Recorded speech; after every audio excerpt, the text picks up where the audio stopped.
Hi, this is Micah with Silicon Valley Global News, and I am holding the prototype for the Oculus Quest. As you can see, this has 4 sensors on the front. 1, 2, 3, 4. This has a headphone jack on each side of it. There's one right here. There's another headphone jack right here. I don't know if there'll be 2 headphone jacks in the final. I don't know why there would be, but this is the power button. The game, when you turn this on, the menu system is similar to the Gear VR in terms of how you see the Oculus logo, and then the menu system you can select.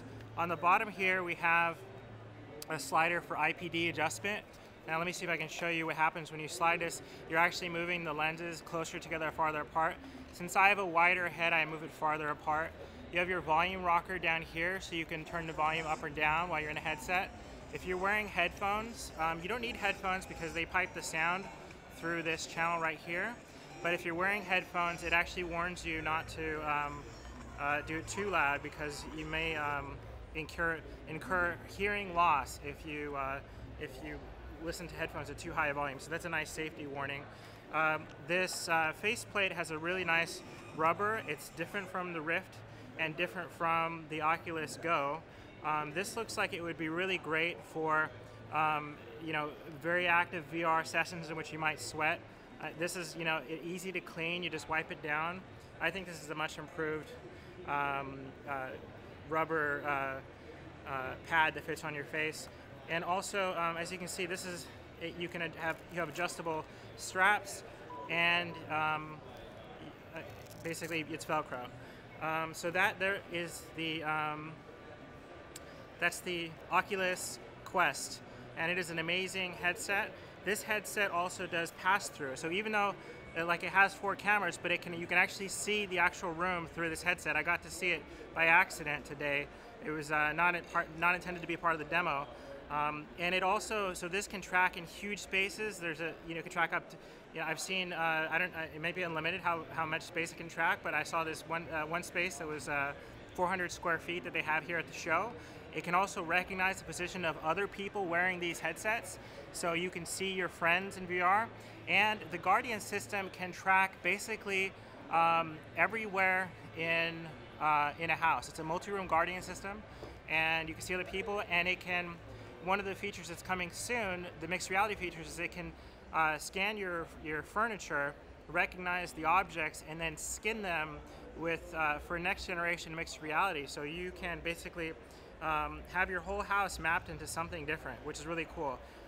When I was playing the tennis version, the person I was playing with, they actually turned into an avatar, and I looked up underneath when they were playing, and I could see that the person's actual position in space, where they were standing, and the orientation in space, how they were standing, and how their hands were moving, matched the avatar. So it's accurately tracking the position of other players in space relative to you. And so this is an amazingly cool device. The new thing that's different from this is that it has a joystick right here. You have your X and Y buttons right here, and you have 2 triggers, and then you have this circle which has a bunch of LEDs for tracking, and it's tracked by the headset itself.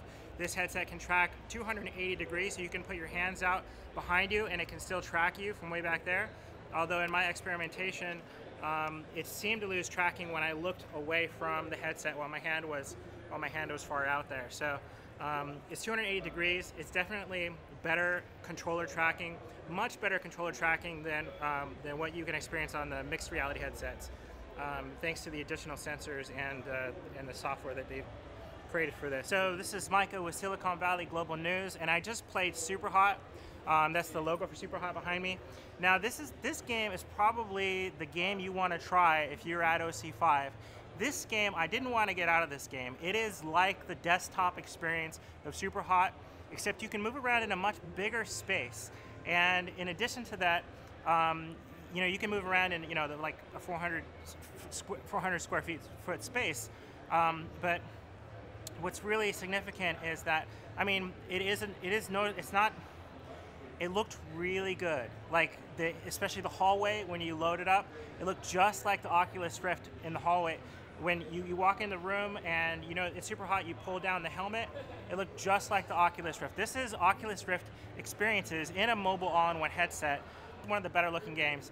So that is very good because in the next 6 months, developers have a lot of opportunities to optimize the appearance of their games. And in addition to that, what I wanted to say was Take your time, dude. that I wanted to say that oh yeah, so there was a couple times when I was playing, we lost tracking. It started shaking, so the solution to that was just to reset it, and that worked. We reset the game. The menu systems look almost like the menu systems when you're in an Oculus Go, except you have really great 6-stop tracking. So this is really an excellent product, and I'm very grateful to have tried this, and I'm really looking forward to getting one.